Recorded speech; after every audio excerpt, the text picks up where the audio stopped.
Baik, kita akan kembali melanjutkan perbincangan. Nah, kalau kita berbicara mengenai semangat silaturahmi menebar kebaikan, tadi poin yang bagus sekali disampaikan oleh Mas Sukidi gitu. Kang Maman, kalau silaturahmi kan kita taunya datang bertemu dengan keluarga, teman, sanak saudara gitu. Tetapi kadang ketika bertemu tuh makna silaturahmi itu sendiri tidak mencapai maksimal gitu. Kadang pulang belum tentu dengan hati yang senang begitu kan Kang Maman. Nah, bagaimana kemudian semangat silaturahmi ini sendiri dapat dimaksimalkan sehingga apa yang menjadi cita-cita atau makna silaturahmi ini dapat optimal begitu, dapat mencapai fitrahnya begitu ya kalau bisa dikatakan.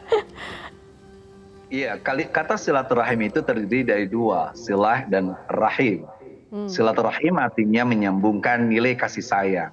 Poin pertama adalah menanamkan nilai-nilai ar-rahim yang dimiliki Allah pada konteks kemanusiaan. Allah itu mengasihi kita tanpa pilih kasih. Allah itu menyebarkan nilai-nilai kasih sayang kepada siapapun yang dikehendakinya. Maka kita pun tidak boleh ada pilih kasih, tidak perlu ada diskriminasi, tidak boleh ada upaya-upaya untuk menganggap orang lain lebih rendah dari kita.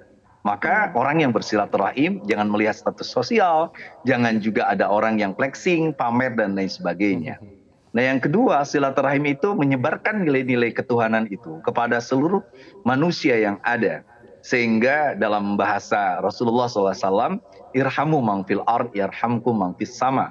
Ketika kita mengasihi, menyayangi semuanya, tanpa pandang suku, bahkan agama, budaya, dan lain sebagainya, maka Allah, pemilik langit dan bumi, akan memberikan nilai kasih sayang kepada kita.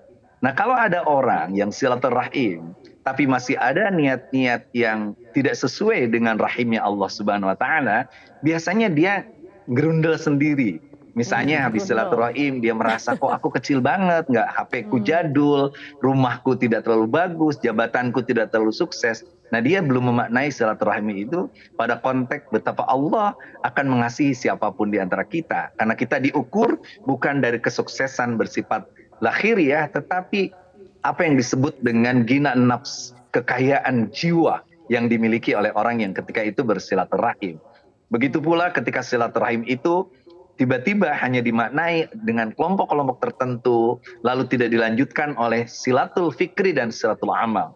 Kita adu ide, adu gagasan, ketemu apa yang bisa kita selesaikan dengan masyarakat kita karena masih ada kemiskinan, masih ada juga kebodohan, masih ada perpecahan yang tidak bisa disatukan. Nah itu seharusnya dengan silaturahmi dibereskan. Sehingga muncullah silatul amal.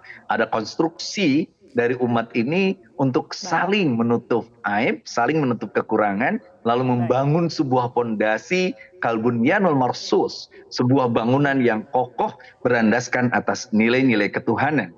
Sehingga seorang yang bersilaturahmi, mengutip kata-kata Gandhi ya, the human of humanity. Kita harus menerangi nilai kemanusiaan ini dengan saling mencintai di antara kita tanpa memandang suku, agama, budaya, bahasa, semua akan terwakili dengan semangat ketuhanan. Itu Mbak Zakia. Masya Allah, Masya Allah. Ternyata luas sekali begitu ya. Bagaimana kemudian silaturahmi itu sendiri bisa lebih luas gitu. Kita pikirkan silaturahmi hanya mendatang, kemudian ketemu saja. Tetapi sebenarnya bisa lebih dari itu lagi. Ada satu poin bahwa jangan sampai momen lebaran itu jadi momen kesal ya. Karena julid ditanyain sudah menikah atau belum. Nah, bagaimana ini curhatan Anggi sepertinya. Bagaimana nanti supaya menjadi fitrah di lebaran. Nanti Kang Maman, Mas Kidi kita akan lanjutkan dialognya dan pemirsa tetaplah bersama kami di Semangat Silaturahmi Menebar Kebaikan.